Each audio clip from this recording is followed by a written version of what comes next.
PTSD for nurses.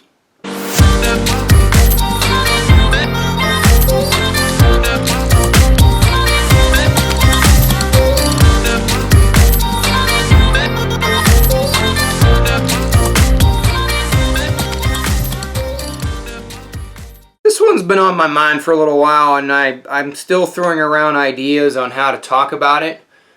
I thought I would just start the conversation with recognizing the fact that nurses all over the world, at all different levels, at all different specialties, everybody who is a nurse at some level probably suffers from a strain or a variety of PTSD. PTSD, post-traumatic stress disorder, some people are calling it a syndrome.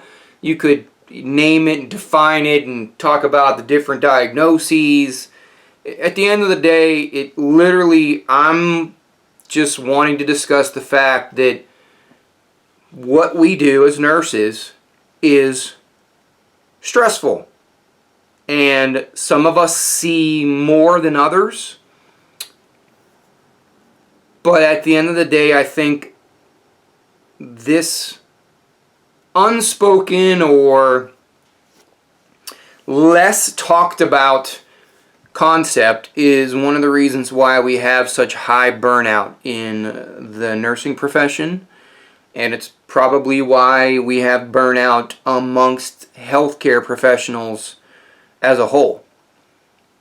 And I'm trying to figure out how to have a better conversation. For me, I've been doing this for almost 15 years. I've been in the ICU almost the whole time. I've now been an ICU acute care nurse practitioner. This is, year 7. I've seen my share of trauma, both planned and unplanned, from a variety of patients across the lifespan. Some were more traumatic than others, and I believe in my heart of hearts the reason why I don't have PTSD is because I'm able to talk about my stresses. I don't always get to talk about them at work. I very rarely get to talk about them at work, and I think that's the point of this video.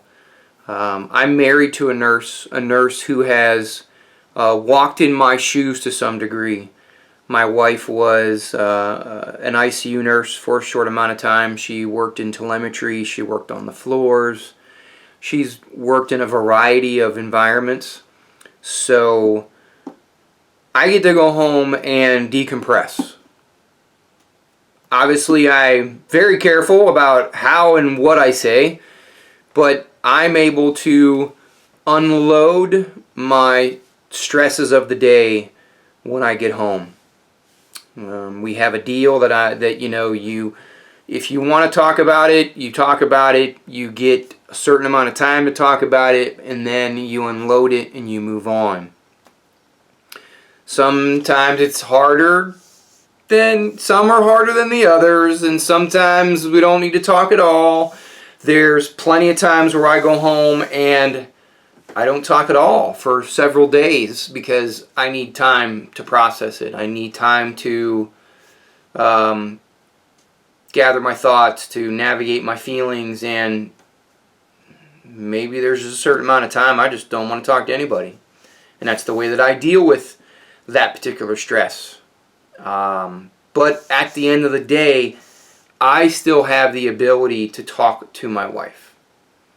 And I don't know if everybody has that opportunity. The point I'm making is, I'm curious from the tribe, I'm curious from anyone that listens to this video, watches this video, and if maybe you'll share this video with anyone that can relate. Do you get to debrief after a traumatic event? What are we considering a traumatic event, John? I don't care. Whatever you want to define it as. It could be a patient death, or it could be something on a much, more minor level. And I don't want to dismiss anything about what other people experience and what one nurse considers traumatic and the other nurse does not. It's whatever you are feeling and experiencing. If that is a traumatic event that has changed you in some way, that has impacted your life in some way, then that's what I'm talking about. Something that lingers on your heart and on your mind for more than it should. Maybe it lingers past several hours or a shift, maybe longer, string of shifts, a week, a month. Hopefully not long, but who do you talk to? Do you have the ability to do a debriefing?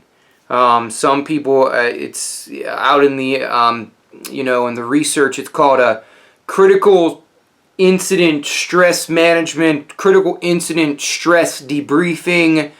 The nomenclature is different everywhere, but ultimately it's a healthcare debriefing after what we're considering a traumatic event. Do you get to sit down and talk with somebody about it after the event? Hopefully the day of. Hopefully immediately after it happens. But I live in the real world just like you do. There's no way that after a death in the ICU, do I get to gather the troops and all the people that contributed to the care? Do we all get to sit down for 5, 10, 15 minutes or more to review and debrief the situation? No way do I ever get to take the whole code team after a code that I respond to on the floor or another ICU. I don't know of an incident where I get to take that whole code team who cared for that patient, who touched that patient during that code, and to sit down and debrief. I know that in some emergency departments they do it. Maybe it's feasible, maybe it's not. There are plenty of EDs that it's not feasible. But I often wonder, should we make it feasible? And how can we accomplish that? So this is just me putting out the feelers. Just curious from the tribe, curious from any of the viewers. Do you know of anyone, have you experienced it yourself after a traumatic event, after an event in the hospital, ICU, on the floors? I don't care. This could be outpatient. I don't really care. I just want to know who out there has experienced a debrief after the event, or maybe by the end of your shift, you've had the ability to go debrief with a team of people. Not just you and one other person. You and two other people, because I'm going to consider that to be a group of people. 3 people or more is what I'm considering a group. Trying to make this as minimalist as possible. I'm curious from the tribe, how many of us out there have had the opportunity to debrief by the end of your shift? Let's go with the by the end of your shift. Have you been able to do a critical incident stress debriefing? Curious minds want to know.